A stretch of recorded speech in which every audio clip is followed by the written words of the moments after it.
എറണാകുളം ജില്ലയിലെ കടുത്ത മത്സരം നടക്കുന്ന ഒരു നിയമസഭാ മണ്ഡലമാണ് കൊച്ചി. ഒരു കാലത്ത് കോൺഗ്രസിൻ്റെ കോട്ട എന്നറിയപ്പെട്ട മണ്ഡലമാണ് കൊച്ചി. എന്നാൽ ഇന്ന് സ്ഥിതി അങ്ങനെയാണെന്ന് ഉറപ്പിച്ച് പറയാൻ കഴിയില്ല. കൊച്ചിയിൽ ജയിച്ചു കയറണമെങ്കിൽ കോൺഗ്രസ് കുറച്ചധികം വിയർപ്പൊഴുക്കേണ്ടി വരും.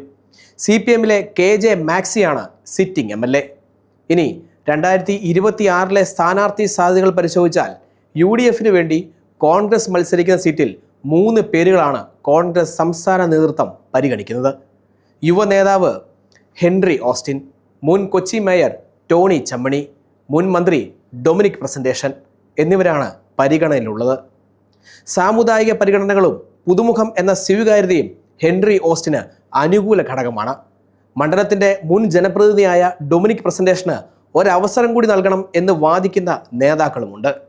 ടോണി ചമ്മണിക്കായും ഒരു വിഭാഗം നേതാക്കൾ കരുക്കൾ നീക്കി തുടങ്ങിയിരിക്കുന്നു. ലത്തീൻ കത്തോലിക്ക വിഭാഗത്തിന് ഏറെ സ്വാധീനമുള്ള നിയമസഭാ മണ്ഡലമാണ് ഈ കൊച്ചി. ഇനി LDF സ്ഥാനാർത്ഥിയെ പരിശോധിച്ചാൽ ഏക പേര് മാത്രമാണ് അവർക്ക് മുൻപിലുള്ളത്. നിലവിലെ MLA KJ മാക്സി തന്നെയാണത്. മണ്ഡലത്തിൻ്റെ ചരിത്രത്തിലെ ഏറ്റവും ജനകീയനായ MLA എന്നാണ് അദ്ദേഹത്തെ വിലയിരുത്തുന്നത്. എന്നാൽ മറ്റൊരു പേരും CPM-ൻ്റെ കയ്യിൽ വശം ഇല്ലതാനും. സഭയുടെ വലിയ പിന്തുണയും അദ്ദേഹത്തിനുണ്ട്. മാക്സിയുടെ സ്ഥാനാർത്ഥിത്വം തന്നെയാണ് UDF-ന് മുമ്പിലെ ഏറ്റവും വലിയ വെല്ലുവിളിയും. BJP-ക്ക് കാര്യമായ സ്വാധീനം കൊച്ചി മണ്ഡലത്തിലില്ല.